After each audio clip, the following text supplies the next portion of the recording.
In this tutorial, I'm going to talk to you guys about two topics in C. The first topic we're going to talk about are two-dimensional arrays. A two-dimensional array is basically a situation where we have an array where all of the elements in the array are actually arrays themselves. The second thing I want to talk to you guys about is nested loops. So we're going to look at how we can use a looping structure where we have a loop inside of a loop. So it's gonna be pretty cool. And actually these two topics can go together really well. And I'm gonna show you guys how we can use nested loops and two-dimensional arrays in order to make an awesome program. So let's get started. The first thing I wanna show you guys is two-dimensional arrays. So down here, we can create a 2D array. And actually the concepts that I'm showing you in this video can apply to multi-dimensional arrays. So not only 2 dimensions, but 3, 4, 5, really as many dimensions as your heart desires. So in order to create a two-dimensional array, I'm just gonna make an array of numbers. So I'm just gonna say int, and we'll give this a name. So why don't we just say nums? And normally when we create an array, after we'd say the name of the array, we'd make an open and closed square bracket. But when we create a two-dimensional array, we're gonna make 2 open and closed square brackets, just like that. These 2 open and closed square brackets will basically represent like the width and the height of our array. So you guys will see what I mean in a second, but basically we're gonna have like elements in the array, and then each of those elements is gonna be an array, and we'll have elements inside of it. So these 2 squares will allow us to like manipulate all that stuff. So what I'm gonna do is I'm gonna set this equal to an open and closed curly bracket. Now this is normally how we would create an array. So normally I would just say like 1, 2, 3, 4, whatever. I could put all my numbers in here. But with a two-dimensional array, all of the elements are gonna be arrays. So instead of just saying like 1, 2, 3, we're actually gonna create arrays inside of here. So for example, I'll put an array right here, and this text editor is so annoying with making these. So for example, the first element in this array, I could just make an array. So I'm gonna say this is like 1, 2. So you can see here, I have 2 elements inside of this array, which is itself the first element of the nums array. So let's make another one. I'm gonna come down here and we'll make another one, and this keeps trying to format differently. So now we're gonna say 3, 4. So this thing right here, this whole array, that's the first element in the nums array, right? And that array has 2 elements inside of it. Same thing with this one. This is the second element in the nums array, and it has 2 elements inside of it. So it's basically an array within an array. Let's make one more. And so this is gonna be 5, 6.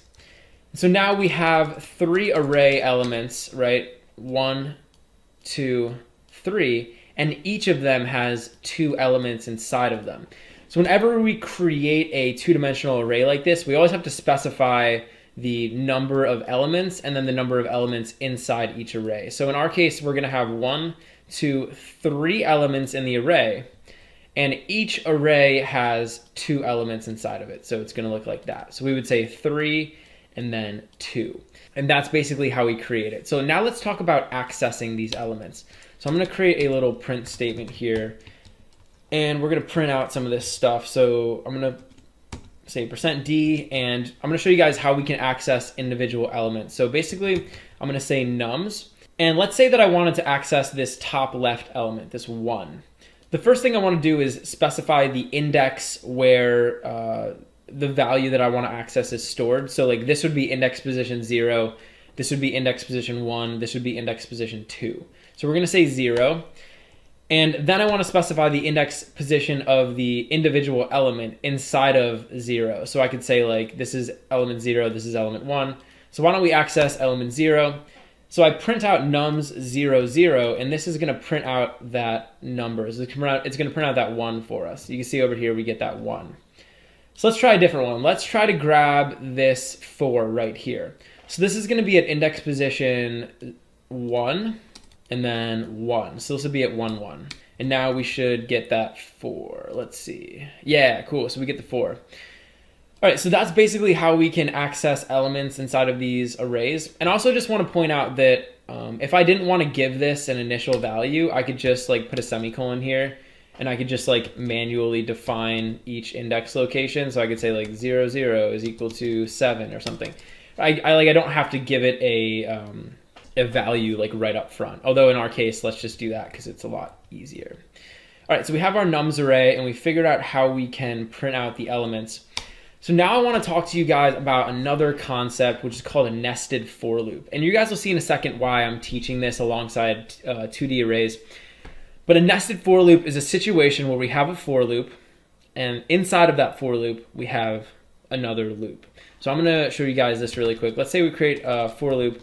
I'm going to create two variables over here, int I and int j. And I don't know if I've showed you guys this in the course yet, but if I want to just like declare two variables, I can just say I, comma, j, and that'll declare both variables. Now, I'm not giving them actual values yet. We're going to do that inside these for loops.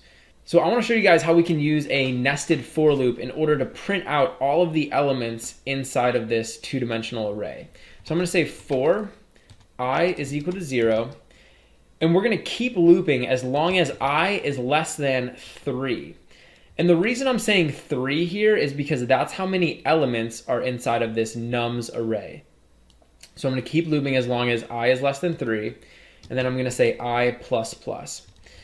Now, inside of these curly brackets, I want to create another loop. So every time we go through this one iteration of this top loop, we're going to fully execute through another loop. So I'm going to say for j is equal to 0, j is less than 2. And the reason I'm saying 2 here is because that's how many elements are inside each array inside of the nums array. And you guys will see in a second why this is going to work. And then I'm going to say j plus plus. So now I'm going to make some more open and close curly brackets. And down here, I'm going to actually be able to print out all of the elements inside of this array. So I'm going to go ahead and do that. I'm just going to say printf, and we're going to be printing out an integer because these are all integers, and we're going to be printing out nums. And I'm going to print out nums I and j. So whatever the value of I is and whatever the value of j is, that's the index position inside of nums that we're going to print out. And now just so this is formatted a little bit better, why don't we put a comma right there. And then I'm also going to put another printf over here. That's just going to print out a new line. And you'll notice that this printf is outside of this inner for loop. So I'm going to run this program. We're going to see what it does. You guys will see exactly what's happening, and then I'll sort of walk you through a little bit more what is going on. So let's run this program. And you'll see over here when we ran the program, we're basically getting this entire 2D array printed out. So I'm printed out 1, 2, 3, 4, 5, 6. So let's talk about why that happens. Over here, I'm saying for I is equal to 0, I is less than 3, I plus plus. So I'm going through this particular for loop 3 times. I'm going to execute all the code inside of this for loop right here 3 times. That's as many times as there are elements inside of our 2D array. Now, every single time I go through this top loop, every single time I go through it, I'm going to execute this loop in its entirety. So I will loop through this loop all the way through. I'll go through all of its iterations. And this loop says j is equal to 0, j is less than 2. And 2 over here is how many elements are inside of each one of these arrays. So this element in the nums array has 1, 2 elements inside of it. This element in the nums array has 1, 2 elements inside of it, right? That's where this 2 is coming from. Then I'm incrementing j, and I'm going to print out, so I'm saying printf, and I'm printing out nums at index position I and index position j. So the first time we go through this for loop, I is going to be equal to 0. And remember, that first time, we're actually going to be going through this loop 2 times. So we're going to be printing out nums 0, 0 and nums 0, 1. And then we're coming down here and printing a new line. The next time we go through this I loop, we're going to come down here and print nums 1, 0 and nums 1, 1. Finally, the third and final time, we're going to print out nums 2, 0 and nums 2, 1. That's basically how this is working. So two-dimensional arrays and nested for loops are a match made in heaven. And there's a lot of situations where, besides just looping through 2D arrays, that we're going to use nested loops.